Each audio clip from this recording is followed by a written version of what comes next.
मनुष्य की कीमत। लोहे की दुकान में अपने पिता के साथ काम कर रहे एक बालक ने अचानक ही अपने पिता से पूछा, पिताजी, इस दुनिया में मनुष्य की क्या कीमत होती है? पिताजी एक छोटे से बच्चे से ऐसा गंभीर सवाल सुनकर हैरान रह गए।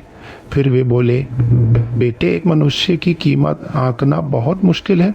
वो तो अनमोल है। बालक, क्या सभी उतना ही कीमती और महत्वपूर्ण है? पिताजी, हाँ बेटे। बालक कुछ समझा नहीं।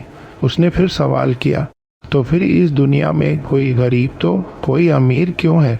किसी की कम रिस्पेक्ट तो किसी की ज्यादा क्यों होती है? सवाल सुनकर पिताजी कुछ देर तक शांत रहे और फिर बालक से स्टोर रूम में पड़ा एक लोहे का रॉड लाने को कहा।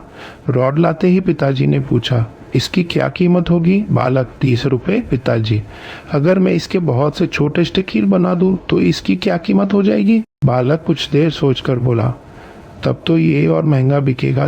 पिताजी, अगर मैं इस लोहे से घड़ी के बहुत सारे स्प्रिंग बना दूं तो? बालक कुछ देर गणना करता रहा और फिर एकदम से उत्साहित होकर बोला, तब तो इसकी कीमत बहुत ज्यादा हो जाएगी। फिर पिताजी उसे समझाते हुए बोले, ठीक इसी तरह मनुष्य की कीमत इसमें नहीं है कि अभी वो क्या है, बल्कि इसमें है कि वो अपने आप को क्या बना सकता है। बालक अपने पिता की बात समझ चुका था। शिक्षा अक्सर हम अपनी सही कीमत आंकने में गलती कर देते हैं।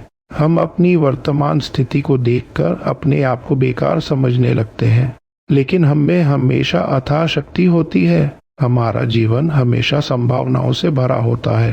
निजी जीवन में कई बार स्थितियां अच्छी नहीं होती है, पर इससे हमारी इज्जत कम नहीं होती है।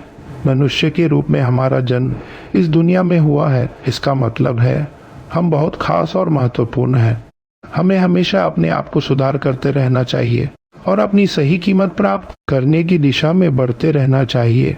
सदैव प्रसन्न रहिए। जो प्राप्त है पर्याप्त है। जिसका मन मस्त है उसके पास समस्त है।